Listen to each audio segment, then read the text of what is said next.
الحمد لله رب العالمين والعاقبة للمتقين ولا عدوان إلا على الظالمين وأشهد أن لا إله إلا الله وحده لا شريك له وأشهد أن محمدا عبده ورسوله ما بعد ومركل إيه برنامج كينيها اللقاء المفتوح وحمانتنا لجوجو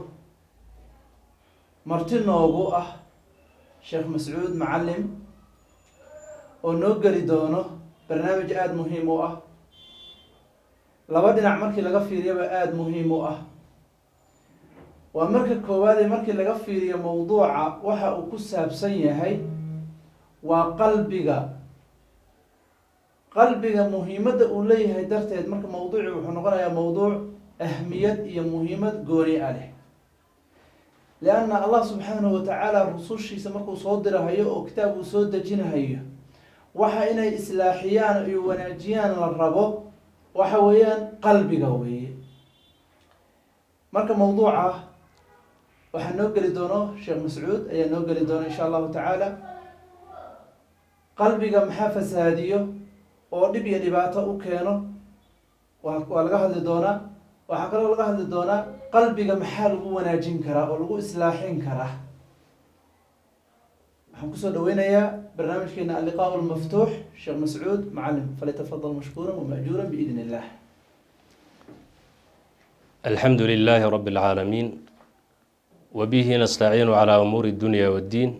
وصلى الله وسلم على نبينا محمد وعلى آله وصحبه أجمعين وبعد سيدا وشيغي ولكن شيخ عبد الله موضوع أنه حكو سابسن هي أحواش قلبك hagaagiisa iyo fasaadkiisa nabigeena sallallahu alayhi wasallam wuxuu inoo sheegay jirka waxa kamid ah oo ku jira cad yar oo hilib ah cadka hilibka hadii uu hagaagana jirka oo dhan uu hagaagaya hadii uu fasaadana jirka oo dhan uu fasaadaya wuxuuna ku sheegay inuu yahay qalbigu waa xubinka jirka bini aadamka oo dhan hoggaanka u ah xubnaha oo dhan isaga ayaa hogaamiya waxa isaga uu go'aamiyo ayayna sameynayaan hadii uu wanaag go'aansado way ku raacayaan hadii uu xumaan go'aamiyana way ku raacayaan isagaasay ku daba feelsan yihiin Allah subhanahu wa ta'ala halka uu ka fiirinaya qofka bini aadamka ahna waa qalbigaada waxa ku jira ayuu fiirinayaa sida nabigeena sallallahu alayhi wasallam uu inoo sheegay ilaahay ma fiirinaya jirkeena ma fiiriyo qofkan miyuu buuran yahay caatamiya miyuu quruxsan yahay yaani qaabkaas ma fiirinayo waxa xoolaad haysataan ilaahay ma fiirinayo ilaahay waxa uu fiirinayaa qalbiga iyo amalka uu sameeyo qofka qalbigaada waxa ku jira ma wax xunba mise waa wax wanaagsan xubnahaada waxa ay sameynayaan ee wixii qalbiga ka soo fulay ah ma wax wanaagsan ba mise waa wax xun taasa ilaahay agtiisa miisaanka wax lagu miisaamaya hadii uu qofka qalbigiisa halaabo xubnahana waxa ay sameynayaan wax xun waxa soo fulaya ee qofka ee ka soo baxaya xubnihiisa iyo waxa uu ku dhawaaqaya waxay noqonayaan wax aan wanaagsaneyn maadaama qalbiga uu yahay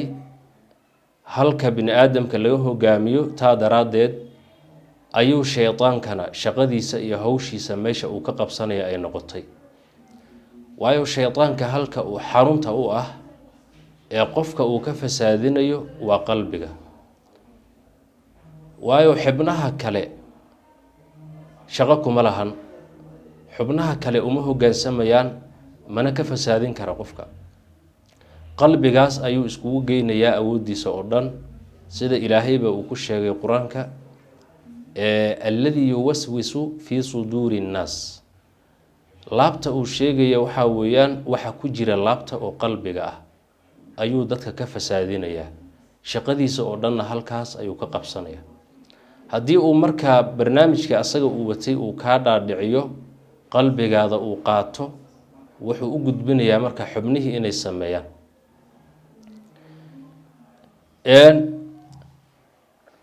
qalbiga yacni qofka waxyaabaha kasoo fulaya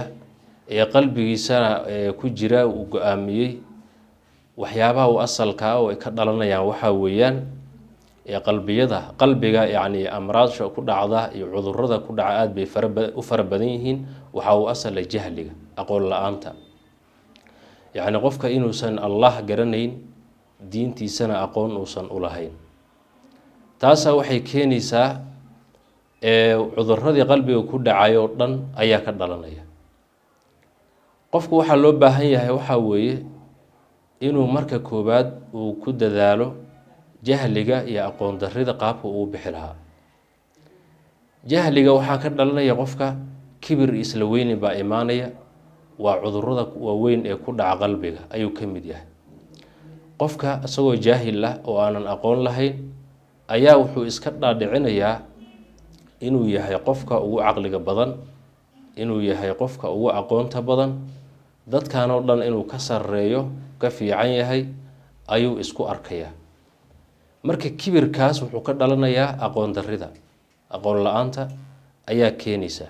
laakiin qofka haddii uu ilaahay yaqaano qalbigiisa iimaan ku jiro aqoon kale ku filanna uu leeyahay qofkaa wuu iskala dagaalamayaa oo wuxuu garanayaa kibirka waxa ka dhalan karo wuxuu garanayaa isla weynida sifa asaga u qalanta inaysan ahayn waayo waa allah subxaanahu watacaala sifooyinkiisa ka mid tahay oo ilaahayna xadiisulqudsi uu ku yiri kibirka iyo cadamada inay isaga tilmaan un tahay uu ku sheegay qofkii la qabsada ee kula doodana uu naarta gelinayo marka waxaa ka dhalanaya cadaab inuu ilaahay subxaanahu watacaala qofka uu naar geeyo ayaa ka dhalanaya kibirka isla weynida haddii uu qofka marka aqoon u leeyahay wuu ka fogaanayaa oo tilmaanta ayadaa kama soo agdhowaanaya jahliga aqoon darrida waxaa kaloo ka dhalanaya qofka inuu waxay naftiisa ka heshaba uu iska raaco hawada naftaada waxay ka heshaba inuu kula quruxsanaado oo aada u aragto shay wanaagsan inuu yahay waxaa keenaya waa jahliga wey laakiin qofka haddii uu aqoon leeyahay ilaahay yaqaan diintiisana garanaya taa wuu ka dheeraanayaa oo allah subxaanahu watacaala iyo rasuulkiisa waxa ay rabaan ayuu qaadanayaa uu samaynayaa wax kastoo ayaga ay necab yihiinna wuu ka fogaanayaa waayo naftaada waxyaabaha ay ka hesho inta badan nafta waxay iska jeceshahay waxyaabaha ilaahay uusan ogoleen waayo nabigeena sala allahu calayhi wasalam wuxuu tilmaamay naarta in lagu xayndaabay oo lagu wareejiyey shahawaadka nafta waxyaabaha ay jeceshahay oo ay ka hesho jannadana waxyaabaha nafta ay nacayso ay necab tahay oo dhibsanayso ayaa iyadana lagu wareejiyey marka nafta inta badan waxyaabaha waxay iska jeceshahay aanan wanaagsaneen inay iska tamashalayso oo ay waxay rabta iska samayso ayay jeceshahay laakiin qofka haddii uu aqoon u leeyahay waxa ka dhalan karo wuu iska ilaalinayaa qalbiga haddii uu madoobaado qofkaa waxaa ka dhimanaya inuu wixii wanaagsanaa iyo wixii xumaa inuu kala garto ayaa taasuu weynayaa maxaa yeelay halka uu wax ka kala garanaya qofka waa qalbiga ka asaga haddii uu madoobaadana aada bay u khatar badan tahay allah subxaanahu watacaala isagoo ka waramaya gaalada ayaa wuxuu leeyahay kalaa bal raana calaa quluubihim maa kaanuu yagsibuun qalbiyadooda waxaa ku daxalaysay dembiyadii ay sameynayeen yacni dembiyada noocyadooda kala duwan oo dhan qalbiga ayay madoobeynayaan reynka waxaa la yidhaahdaa maalan haddii ay birtu carada ku duuganto muddo meesha ay ku jirto way madoobaanaysaa oo yacni lafteeday gelaysaa wasakdi taa oo kale waxay u baahan tahay in dab la geliyo oo aada loo kulleeyo gaduudato kadib markii la garaaco wasakdi ayaa ka daadanayso dabkaasaa dhaqaya waxay kusoo baxaysaa nadiif bir cusub bay kusoo baxaysaa oo biyo waxba kama qaadi karaan qalbiga markuu heerkaa gaaro wuxuu u baahanayaa towbad aada u weyn towbad nasuuxa ayuu u baahan yahay wax kastoo xunna inuu ka dhex baxo ayuu u baahanayaa nabigeena sala allahu calayhi wasalam oo aayadda inoo fasirayaa wuxuu yidhi addoonku wuu dembaabaa buu yidhi dembi ayuu galayaa uu samaynayaa markastoo qofka uu dembi sameeyana qalbigiisa dhibic madow ayaa lagu tifjinayaa buu yidhi yacni dembi markuu galo waxaa tif lagu siinayaa madow dhibic madow haddii uu qofka ka dhex baxo dembigii uu sameynayay khaladaadka uu sameynayay uu ka dhex baxo ilaahayna uu dembi dhaaf weydiisto uu dembigii kasoo laabto ee qalbigiisa nadiif buu noqonayaa yacni waxaa dhaqaya towbadii uu la yimid istikfaartii ayaa qalbiga ka dhaqaya haddii uu mar kale ku noqdo waa lagu siyaadinaya oo dhibacdii way sii soconaysaa ilaa qalbigiisa ay ka sara marto waayo meel qad markaad ku tifjiso way ballaaranaysaa mid kale marka lagu sii mar walba oo wax lagu tifjiyo waa aragtay ilaa shaygii aad ku tifjinaysay ay marka dambe wala gaarto marka qalbiga sidaa oo kale dembiga markuu qofka sameeyo dhibic madow baa ku tifqaysa ilaa markii dambe uu qarsoomo mar haddii uu madoobaado oo qalbigii dhan ay wixii galaan yacni waxay u baahan tahay towbad aada u weyn aada u culus bay u baahan tahay oo markaa waxaa weye qalbigii uu ku nadiifinayo waxyaabaha qalbiga nadiifinaya waxaa ka mid a diinta ilaahay iimaanka qalbigiisa inuu qofka iimaan ku jiro iimaanka wixii uu keensanayana inuu macnaha qofkii la imaado acmaashii wanaagsaneed uu ku dadaalo yacni wanaagii oo dhan uu sameeyo ilaahay subxaanahu wa tacaala qalbigiisa wuu iftiiminayaa wuu nuurinayaa allah subxaanahu wa tacaala wuxuu inoo sheegay nabigeena sala allahu calayhi wasalam isagoo ka waramaya howlaha uu qabanaya waxa lala soo diray ayaa wuxuu yidhi huwa aladii bacatha fi lummiyiina rasuula minhum yatluu calayhim aayaatih wayusakiihim wayucallimuhum alkitaaba walxikma wain kaanuu min qablu lafii dalaalin mubiin aayadda ilaah subxaanahu wa tacaala wuxuu ku sheegay nabiga sala allahu calayhi wasalam waxa uu qabanaya oo uu dadka u sheegaya shaqada uu qabanaya waxaa weeyaan ilaah subxaanahu wa tacaala aayaadkiisa inuu ku dul akhrinayo ha noqoto kuwii waagaa nabiga la noolaa sala allahu calayhi wasalam ha noqoto annaga iyo wixii naga sii dambeeyo waayo qur-aanka allah subxaanahu wa tacaala uu nabiga usoo dhiibay xaalad walbuu la jooga annaga ayuu nala hadlayaa yacni dadkaasuu la hadlayaa marka aayaadka ilaah subxaanahu wa tacaala ayuu ku dul akhrinayaa haddaba aayaadkaas lagu dul akhrinaya qofka uu dhegaysanaya ama asagaba uu akhrinaya maxay qabanayaan aayaadka waxbay nadiifinayaan waxay nadiifinayaan qalbiga wixii ku jiray waxay nadiifinayaan acmaasha qofka uu sameynayay waxyaabihii akhlaaqda u ahaa xuxumaa oo dhan ayay ka nadiifinayaan wayusakiihim waa shaqada ay qabanayaan aayadaha uu nabiga sala allahu calayhi wasalam nagu dul akhrinayo way tahirayaan qofka qalbigiisa markii la nadiifiyo waxaa marka loo baahan yahay wixii lagu shubi lahaa qalbiga marka aad doonaysa weel inaad wax ku shubato weelka asaga waa inaad iska nadiifiso waayo weelkii oo wasakhaysan haddii shay nadiifa lagu shubo dee wixii aad ku shubtaa waxay noqonayaan wax wasaq ah ayay noqonayaan oo wixii way hallaabayaan kuma hagaagayaan qalbiga markii la dahiray oo la nadiifiyey wuxuu diyaar u yahay in wax wanaagsan lagu shubo wayucallimuhum alkitaaba walxikma wuxuu barayaa